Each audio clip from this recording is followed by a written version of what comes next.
Hi SourceFedNerd Anime Club, it's me Jenny aka ClassyLibrarian, and this week's anime was Another, and I really enjoyed this anime. It was my first horror anime, unless you count Blood Plus, and I was genuinely impressed throughout. There's so much that I wanted to say about this, and I'm really scared of spoiling people who haven't watched this because the intrigue in this is one of the best parts of it. There's so many brilliant double bluffs and red herrings throughout, particularly with the first few episodes. There's a massive red herring which is so well handled that I don't want to spoil you. So if you haven't watched this series, my quick review, I would really recommend it. There's some beautiful gory deaths, it's really well directed, the story is excellent, and the characters are really well handled. It will keep you guessing right up to the last episode. Go watch it if you like horror and you like anime. That's my quick review. Going into more details, possibly spoilers, so spoiler alert.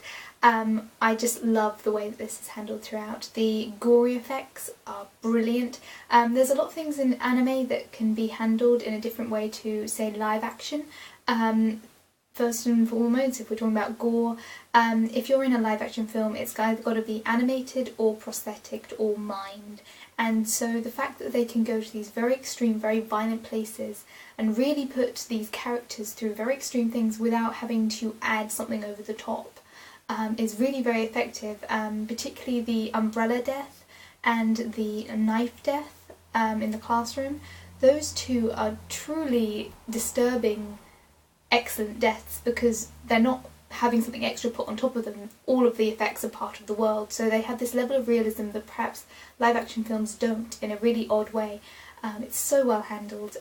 Similarly, the fact that anime is a combination of very still and movement, the jump scares are brilliant. Particularly in the opening song, there's the shot of the coffin, and the first time that the hand moved, I literally made a very scared noise and jumped up my skin. I was watching it quite late at night in the dark, and I just watched the opening credits and it was terrifying. And also all of the way that it's edited is really well handled, particularly all of the subliminal like shots of dolls and stuff in the first couple of episodes.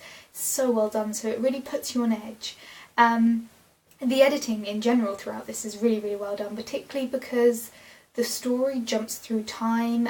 It jumps in with so many red herrings. There's of course edits happening to documentation and to characters' memories. So the fact that it's got this very slightly disjointed feeling throughout, where you're jumping back and forth through flashbacks and you're jumping through time, and then you'll have, you know, a clip from the last episode just edited in really subtly. It feels jerky in a very effective way because it puts you on edge throughout. Just generally the intrigue in this is excellent. The way that the red herrings work, the way that every single character brings up their history at an appropriate time, and a time appropriate for the characters, and it makes it relevant to the story as it goes, and it's so well done. I think the pacing in this, when I was actually watching it for the first time, I will definitely watch this again.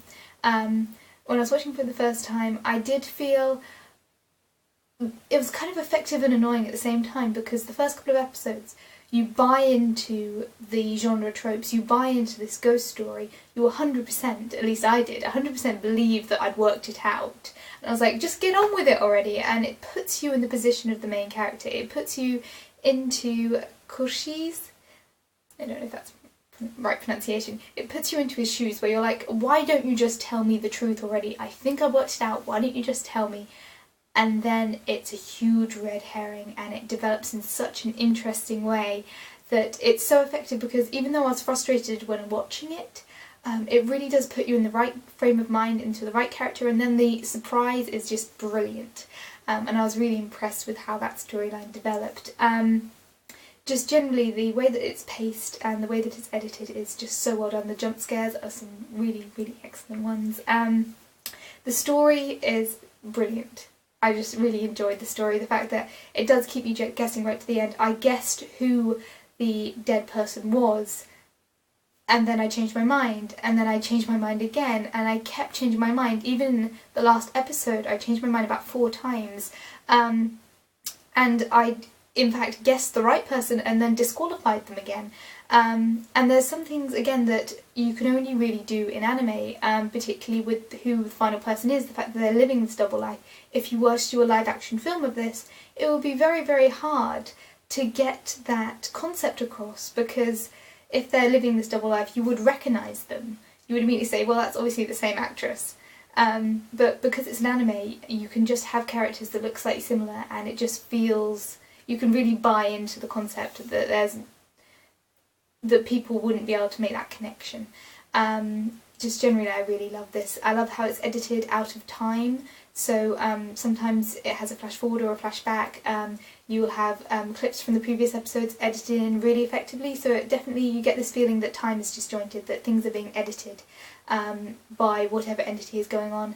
The feeling of inevitability in this, and it is, at the end, it does have this hopeful concept that the next class of 3-3 will find the message and will make the right decision.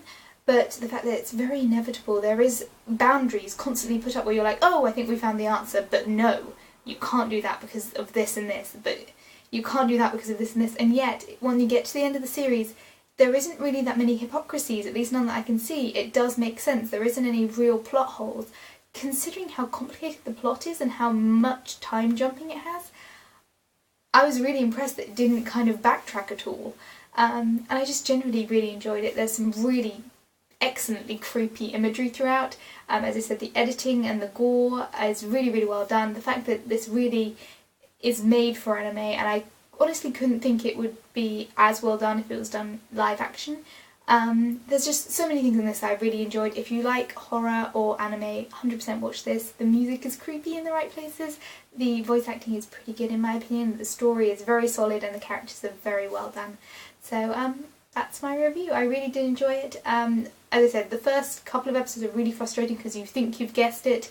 Wait until the next episode and then you will understand why it's so frustrating. It's you being pushed into the shoes of the character. And yeah, that's about it. Feel free to do all the likes and the comments, and you know what to do, guys. I'm sorry about my hair. I got caught in a rainstorm on my way home and I haven't had time to dry it, so it's just been drying while I've been filming. And I'm sorry to all of my subscribers. I've been rather absent lately. I am catching up on everything, but I just wanted to have a nice little break after Vida, and my life also got very, very busy, so I will be catching up, and hope to see you all very, very soon. Bye everyone!